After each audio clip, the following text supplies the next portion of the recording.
Assalamualaikum warahmatullahi wabarakatuh. Halo intelektual muda, kali ini bareng gue Acil yang akan nemenin malam minggu intelektual muda di podcast UKKPK Voice. Ngobrol santai bareng gue, lu apapun kita ceritain di sini. Nah, intelektual muda pada malam minggu kali ini nih kita bakalan ada di segmen Curcol nih, cerita mahasiswa. Sesuai dengan title-nya aja nih, kita langsung aja yuk sapa guest star kita pada malam hari ini. Halo Bang Randy, Bang Ramos. Halo Acil. Halo Kak. Oke, sebelum Acil mengulik sedikit nih cerita abang-abangnya nih, boleh nanyain kabarnya dulu nih Bang. Gimana Bang, sehat? Alhamdulillah, saya. Alhamdulillah sehat. Boleh nih Bang, perkenalannya dulu nih Bang, perkenalan singkat nama dan jurusan Bang. Oke. Atau nomor telepon juga boleh Bang.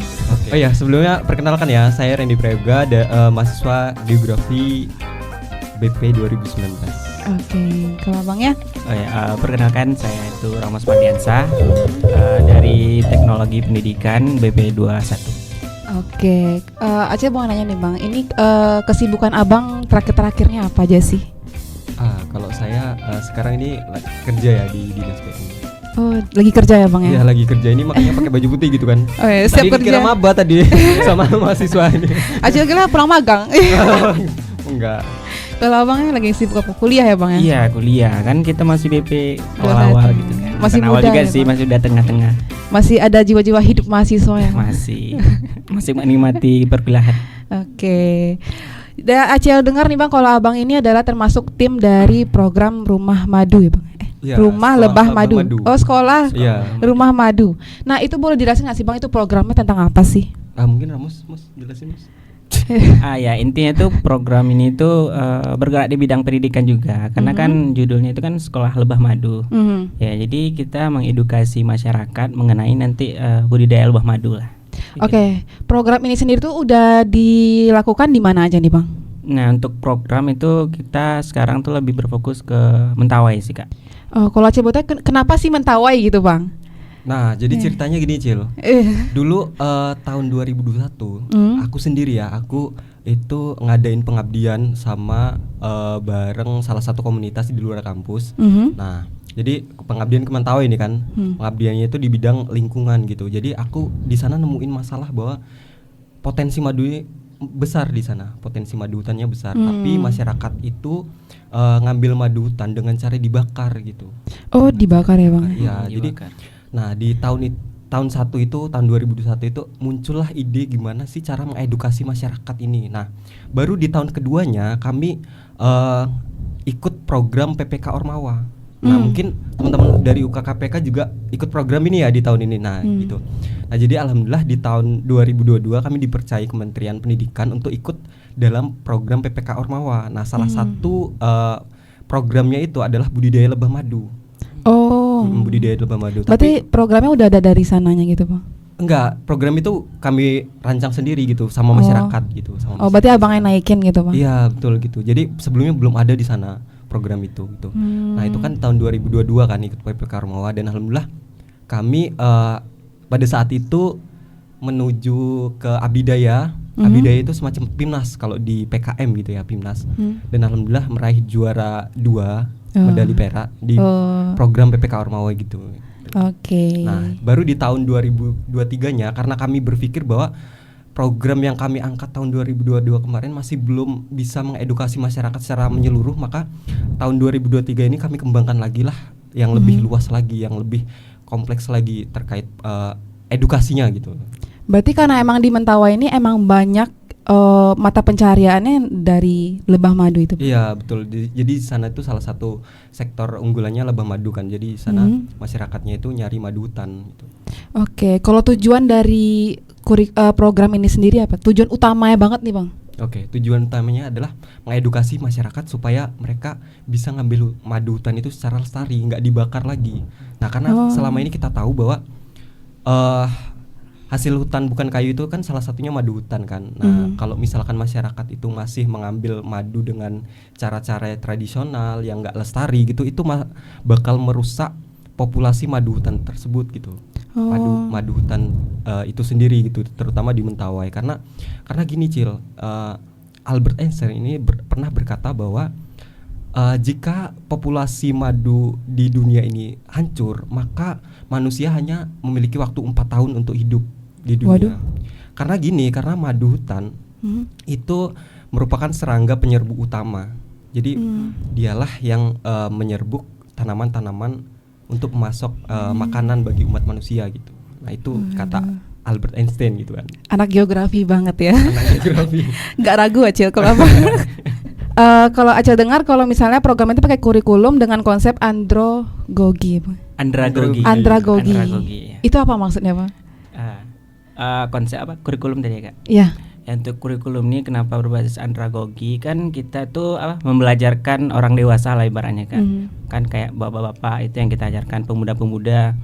Jadi sistem andragogi ini emang pembelajaran untuk orang dewasa, Kak. Kalau misalnya pedagogi itu kan untuk anak SD, SMP, SMA. Nah, kalau misalnya kita kuliah itu menggunakan andragogi tadi, Kak, kalau anak perkuliahan tuh. Gitu. Jadi satu kurikulum ini tuh 6 bulan atau gimana rentang waktunya itu, Bang?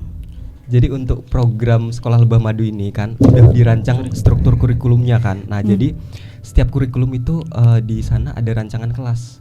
Ada 3 kelas utama, kelas 1, kelas 2, kelas 3. Kelas 1 itu membahas tentang konsep dari perhutanan sosial dan agroforestry. Terus kelas 2 itu lebih spesifik membahas tentang teknis budidaya lebah madu, dan kelas 3 panen madu hutan lestari. Nah, setiap kelas itu memiliki rentang waktunya masing-masing. Kalau di total itu rentangnya kita ada berkegiatan selama 25 hari gitu. Oh, berarti kurang lebih sebulan ya, Bang ya? Iya, kurang lebih 1 bulan gitu. Oh, Acil kira satu kelas tuh 1 tahun tadi, Bang. Enggak. Berarti itu 3 tahun dong. Karena gini, Cil, kan beda kan konsep tadi udah dijelasin juga sama Ramos, konsep andragogi. Nah, andragogi itu kan terkait pembelajaran orang dewasa ya, Mas Yana. Mungkin sistem pembelajarannya beda ya. Ini karena aku bukan anak pendidikan makanya aku agak bingung juga tadi kan. Tapi yang aku tangkap gitu. Karena pedagogi ini kan lebih ke pendidikan anak-anak, bagaimana anak-anak itu dapat pembelajaran dari sekolah selama rentang waktu yang lumayan panjang gitu kan. Kalau masyarakat ini kan kadang, nah ini karena masyarakat sasarannya itu kelompok tani hutan dan karang taruna yang rentang usianya itu dari 18 sampai 45 tahun, maka mereka nggak cuman sibuk mengenai ini aja gitu kan, nggak sibuk mengenai pendidikan sekolah lebah madu ini, mereka ada kerjaan lain. Salah satunya itu menafkahi keluarga gitu kan, bekerja gitu. Jadi untuk rentang waktunya sendiri cuma 25 hari kita edukasi masyarakat. Oh, berarti satu kelas itu 25 hari ya, Bang ya? Enggak, secara keseluruhan gitu. Oh, secara keseluruhan 25 hari. Udah dibagi menjadi 3 tuh. Oh gitu. Berarti tujuan dari program ini tuh khusus untuk peternak madunya aja, atau malah ada yang ikut-ikutan nih, kayak warga biasa malah diikutan gitu, Bang? Nah, kemarin gimana, Mas? Jadi di lapangannya. Ya kan tadi udah jelasin juga sama Bang Randy kan. Misalnya kita tuh mengedukasi KTH ya, Bang. KTH sama Karang Taruna. Nah, jadi untuk sekarang tuh pada program kami fokus ke Karang Taruna sama KTH itu, Kak, untuk diedukasi mereka mengenai budidaya lebah madu ini gitu. Untuk program ini tuh Abang bermitra juga lah sih sama pemuda setempat ataupun organisasi setempat gitu, Bang, untuk sukses gitu untuk program ini. Kalau untuk mitra kami banyak, Cil. Oh iya. Dari dinas-dinas juga ada. Nah, untuk dinas-dinas ada Dinas Kehutanan Provinsi Sumatera Barat, terus Balai Taman Nasional Siberut sebagai penyedia fasilitas rumah adat Uma sebagai tempat pelaksanaan sekolah lebah madu. Terus untuk masyarakat mitranya itu Karang Taruna sama kelompok tani hutan. Jadi bermitra dengan pemuda Karang Taruna setempat. Nah, jadi sebenarnya program kami ini disambut baik oleh masyarakat. Bahkan di luar kelompok ini, di luar 2 kelompok ini banyak masyarakat yang mau ikut join gitu, mau ikut join program kami karena memang program ini dibutuhkan oleh masyarakat gitu. Berarti itu kan tadi kita mau fokus dulu nih, Bang. Gimana cara Bang tuh ngebuat kalau misalnya program itu terfokuskan banget gitu, Bang? Gimana ya? Kayak gimana cara program itu dapat diakses sama benar-benar peternaknya gitu, Bang? Kan takutnya malah salah sasaran nih. Salah sasaran, oke. Yeah. Jadi kami kemarin diskusi dulu kan sama pemerintah desanya. Nah, jadi itu komunikasi itu penting ya kadang-kadang karena mereka lah yang tahu kondisi wilayah, kondisi desanya. Jadi untuk masyarakat mitra yang kemarin kita edukasi ini memang sudah di list oleh pemerintah desanya sendiri gitu, siapa yang memang berprofesi sebagai pencari madu hutan gitu. Oh gitu. Gini, Bang, kalau misalkan kita kayak pengabdian masyarakat ya, Bang, terbangnya kan, Bang ya. Ada nggak sih masyarakat yang elah kalau kan pengalaman gue lebih banyak gitu. Ada pro kontra nggak sih Bang antar warganya gitu? Nah, sebenarnya kalau pro kontra itu di lapangan banyak banget ya. Kayak kemarin di lapangan banyak banget kan pro kontranya. Banyak masyarakat yang memang menganggap bahwa ya ngapain dia ada di kelas program kayak gini gitu kan. Terus mereka juga orientasinya bukan ke apa ya, pengetahuan, tapi lebih mengejar ke Keterampilan. bukan keterampilan, Pengalaman ya sih. bukan pengalaman, tapi apa sih yang mereka dapat dari program ini nanti. Materi apa, maksudnya materi bukan materi ini ya, materi pembelajaran, tapi materi berupa itu tadi gitu kan. Iya. Tahu kan ya, itulah apa yang bisa dia dapat sehari itu bisa menghasilkan atau tidak gitu kan. Nah gitu, itu kadang di situ ininya trouble-nya gitu, tapi banyak juga masyarakat yang memang mendukung program ini gitu kan. Sebenarnya dalam program itu sejauh ini ya Bang ya, kendala yang paling waduh gitu Bang, kendala yang paling deh Bang. Oke. Bisa dijawab Mas? Kendala ya Bang. Ya, kayak dari masyarakat yang kayak tadi, kayak kendalanya emang di masyarakatnya sendiri atau malah yang lain gitu Bang? Tadi sih yang dijelasin sama Bang tadi kan kendala juga tuh. Kenapa ngapain sih gitu, nanti ngabisin waktu aja gitu. Sebenarnya waktu dia tuh dipakainya untuk cari ini kan, cari duit gitu kan. Kenapa kami ikut program ini gitu. Itu kan trouble-nya juga. Terus apalagi? Ya kalau misalnya untuk sebenarnya trouble di lapangan tuh banyak sih ya. Kakak kan sering juga kan ikut-ikut apa gitu, tuh trouble yang emang tidak terpikirkan. Sejak dulu kita udah mikir matang-matang gini. Tahu-taunya di lapangan berbeda kan. Itu kan tentu kita berpikir lagi bagaimana nanti solusi yang kita berikan gitu. Banyak sih trouble-nya. Gimana? Nah, kalau trouble yang paling utama ini kami yaitu mengenai ini sih, apa ya, di waktu kadang kadang kita udah janji nih jam 9 pagi sama masyarakatnya, cuman masyarakatnya molor agak 1 jam gitu, kadang kayak gitu sih, masalah waktu aja sih. Terus tapi mereka ini kok dalam proses pembelajarannya mereka semangat gitu, bahkan di setiap kegiatan itu mereka aktif nanya gitu kan. Itu cuman itu sih kendalanya, cuman masalah waktu sih yang paling utama sih gitu kan. Terus yang kedua itu terkait dengan ini, kami kan bukan dari peternak lebah gitu kan. Latar belakangnya udah. Ya, latar belakangnya beda kan, belakang pendidikannya gitu. Jadi kami awalnya nggak tahu tuh apa itu bagaimana cara beternak lebah madu gitu. Jadi kami bermitra juga dengan salah satunya organisasi ilmi, Inspirator Lebah Madu Indonesia gitu. Jadi salah satu trouble-nya juga kami ya itu tadi, takut disengat lebah gitu kan. Sebenarnya kayak gitu kan. Karena kami ada pembelajaran di lapangannya juga gitu. Iya. Berarti selain materi itu Bang, sumber daya apa aja sih yang Abang sediakan untuk warga-warga di situ Bang? Dalam program ini tuh. Dalam program ini ya. Nah, dalam program ini kan kami didanai oleh Kementerian Pendidikan, Kebudayaan, Riset dan Teknologi. Nah, dari hasil pendanaan tadi kami menyediakan juga bantuan untuk pembuatan koloni, terus pembuatan stup kotak koloni, segala macam yang berkaitan dengan budidaya lebah madu gitu.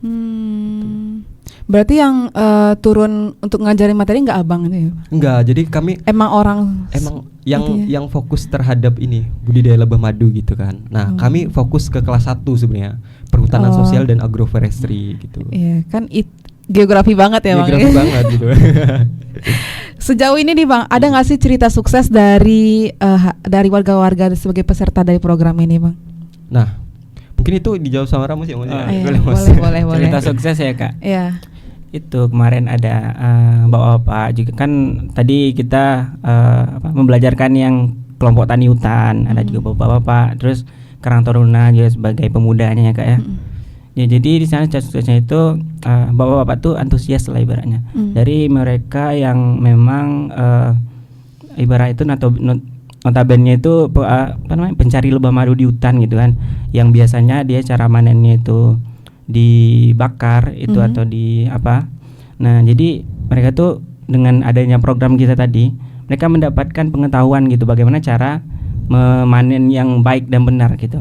Memanen yang secara lestari, tidak memotong hal-hal yang tidak perlu dipotong gitu. Kan rata-rata orang tuh dia kan ada di gantung-gantung tuh kan kayak. dipotongnya semua madu yang diambilnya kan nggak ada tinggal nanti koloninya gitu.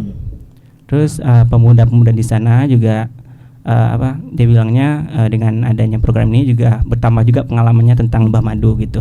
Kan ada lebah madu yang bisa dibudidaya dan tidak budidaya enggak. Ada yang bisa dibudidaya di rumah gitu, budidaya lebah madunya ini. Jadi mereka bisa nanti mendapatkan mencari dana sebagai masuk dananya lah gitu dengan budidaya nanti di rumah. Pemasukan gitu. Iya, pemasukan. Iya, pemasukan. Nah, gitu Kak figurnya. Tadi kan Abang mention kalau misalnya tuh supaya warga ini kalau misalnya ambil madu nggak dibakar lagi. Iya. Emang kenapa kalau dibakar, Bang? Kalau dibakar itu tadi kita balik lagi ke Albert Einstein tadi gitu kan. Oh. Kalau dibakar koloninya semuanya Ya, mati gitu. dia. Oh, mati. Mati mereka gitu. Oh. Kalau Kakak dibakar mati juga kan? Iya. Kayak gitu. Iya lagi. Itu Acil mau nanya nih Bang, tolak ukur kesuksesan sebuah acara ini Bang, diukur dari mana ya sih? Jadi ada beberapa indikator keberhasilan dari program ini ya. Yang pertama tentu peningkatan pengetahuan dan keterampilan masyarakatnya. Nah mungkin kami juga adain ujian sama pretest posttest ini bagi masyarakatnya. Nah dari situ, dari data itu memang ada peningkatan perubahan pengetahuan dan keterampilan mereka dalam hal budidaya dan panen madu hutan lestari gitu. Nah itu dari sisi pengetahuan. Kalau dari sisi produknya gitu, mereka bisa membudidayakan lebah madu itu sendiri gitu. Oh, berarti bisa dibudidayakan di rumah sendiri gitu Bang? Iya betul gitu. Waduh, ngeri juga tuh Bang. Ngeri gimana nih? Ngeri juga kalau ada lebah di rumah Bang. Waduh. Nah karena gini Cil, kami ada 3 jenis lebah yang kami edukasi. Salah satu jenis lebahnya itu lebah tanpa sengat. Oh ada ya Bang ya? Ada. Kalau di Sumatera Barat namanya galuh-galuh gitu. Oh. Lebah galuh-galuh gitu. Kalau untuk kedepannya nih Bang, ada nggak sih rencana Abang untuk besok-besok nggak di Mentawai lagi nih? Ada mau keluar atau gimana gitu Bang? Memperluas program ini nih Bang. Oke, untuk keberlanjutan program ya, sama perluasan program kami juga rencananya di tanggal 28 ini kami bakal ngadain FGD sama Dinas Kehutanan. Apa tuh Bang FGD Bang? Terkait dengan keberlanjutan program. Jadi kami ibaratnya gini, kami minta kurikulum yang kami buat ini nanti diadopsi oleh Dinas Kehutanan supaya diterapkan ke kelompok tani hutan yang ada di Sumatera Barat kalau bisa gitu kan. Nah itu pertama di Sumatera Barat. Terus kedua di tingkat Sumatera, di wilayah Sumatera kami juga bermitra nanti dengan Balai Perhutanan Sosial.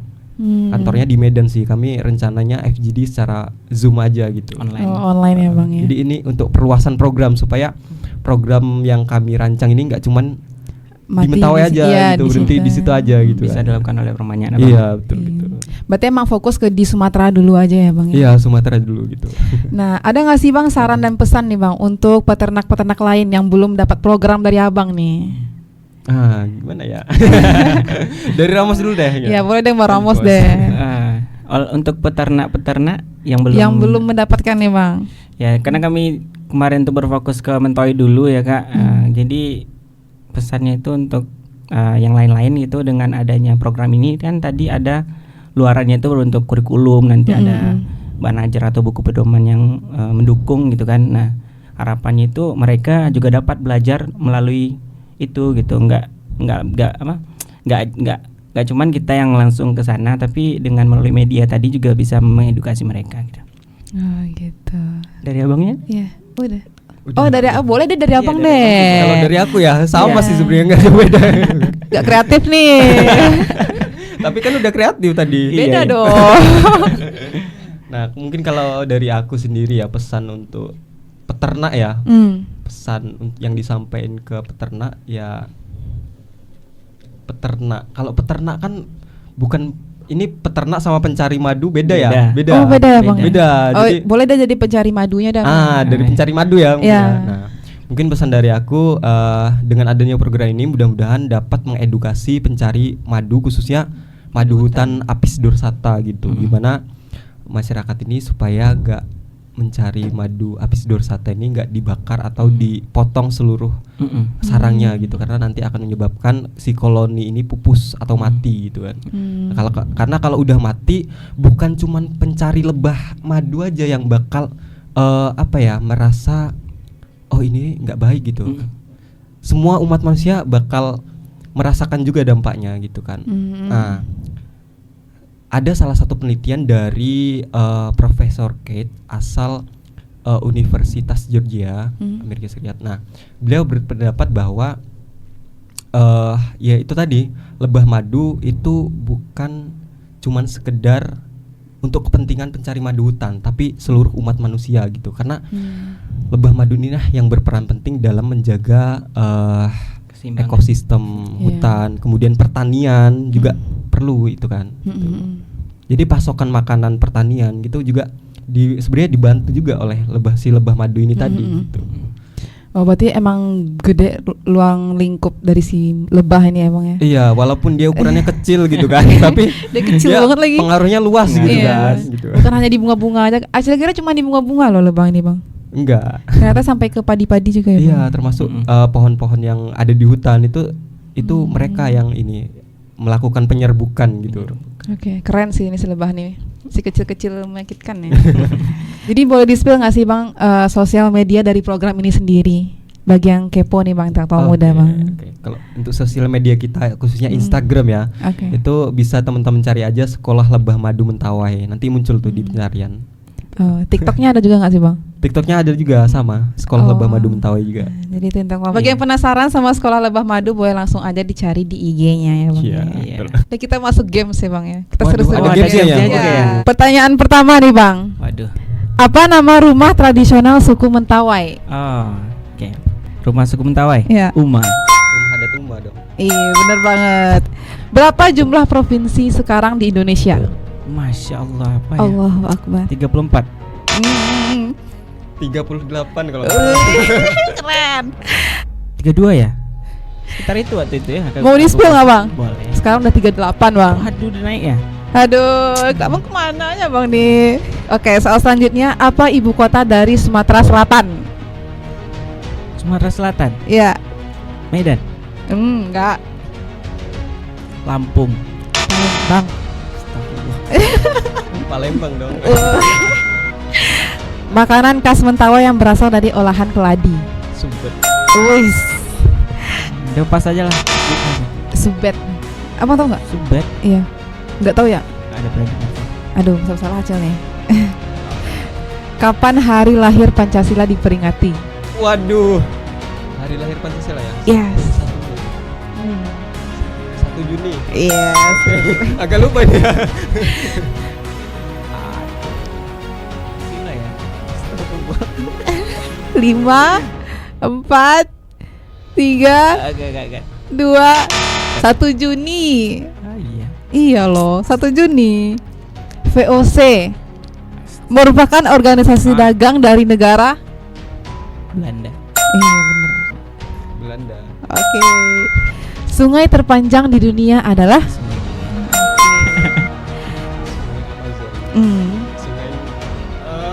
Sungai Nil. Oke. Padahal geografi banget ya. Iya. Siapa penemu dari lampu? Tesla. Oh, Philip. Pas. Pas. Thomas Alva Edison. Oh iya, Thomas ya. Thomas Alva Edison. Di manakah markas dari kantor PBB? PBB? Yes. Jakarta. Di New York. Iya benar. 8 dibagi 2 ditambah 5 kali 0. Tunggu. Berapa tadi? 8 dibagi 2 ditambah 5 dikali 0. 8 bagi 2 tambah 5 kali 0. Ya. 0. Terakhir nih Bang ya. Matematika nih. Waduh. 8 dibagi 2 ditambah 5 kali 0. 0. Enggak. 4. 8 bagi 2 4 tambah 5 9. enggak dong. Kan dia kurkabat aku. Oh iya ya. 8 bagi 2 4. Astaga. 5 kali 0 dulu lah. Iya. 4 dong. Jangan matematika. Pantes. Iya. Enggak MIPA. Enggak MIPA. Kunci? Kunci lah. 4. Kok bisa? Kan dikaliin 0. 8 bagi 2 4. 5 kali 0 5 kali 0 0. 4 tambah 0. Tapi tadi nggak itu loh. Kan dia kur kabataku dong. Tapi tadi terakhir kali 0. Tapi kan dia kur kabataku. Kabataku kali bagi. Oh iya ya. Keren sih, 8 poin sih untuk Abang Ugi. Oke, siap. Kalau tadi Ramos berapa tuh? Di-spill ya. Di-spill dong.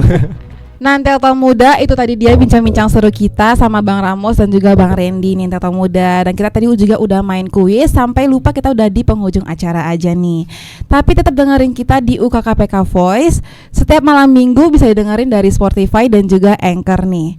Nah, bagi yang penasaran sama Bang Ramos sama Bang Randy-nya bisa langsung aja ke YouTube kita di UKKPK UNP. Kalau gitu Acil pamit, Randy pamit, Ramos pamit. tetap dengerin kita di UKKPK Voice, ngobrol santai bareng gue, lu, apapun kita ceritain di sini. Assalamualaikum warahmatullahi wabarakatuh. Wish you all the best and see you next.